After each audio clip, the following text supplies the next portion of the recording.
একটা ছেলের phone invariably আমার কাছে আসতো, একটা বাঙালি ছেলে। সে আমার ফ্যান বলে দেখা করতে চায়। আমার এর দুটো হয়, এ আমাকে ধরে সৌরভের কাছে যেতে চায়, অথবা এ বুকি। এবং আমি জানতাম ও আমায় কি বলবে। তো বললো যে একদিন কি আমি আপনাকে একটু খাওয়াতে নিয়ে যেতে পারি। হুম। এতবার বলেছে, আমি আমি মেন্টালি নিজেকে কন্ডিশন করলাম যে তুমি খেতে যাবে, আর অভদ্রতা করবে না।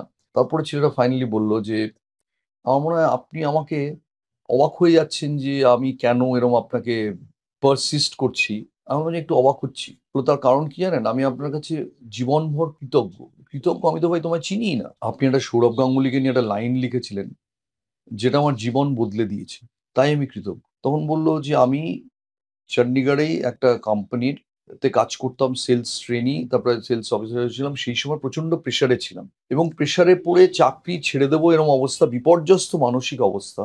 সেই সময় আপনি একটা 99 ট্যুরে সৌরভ গাঙ্গুলির ক্রিকেট কফিনে একটা লাইন সবার ওপরে আছে, লাইনটা আপনি লিখেছিলেন যে তোমার চাকরিতে যদি কোনো সমস্যাই না থাকে তাহলে সেটা কোনো চাকরি নেই।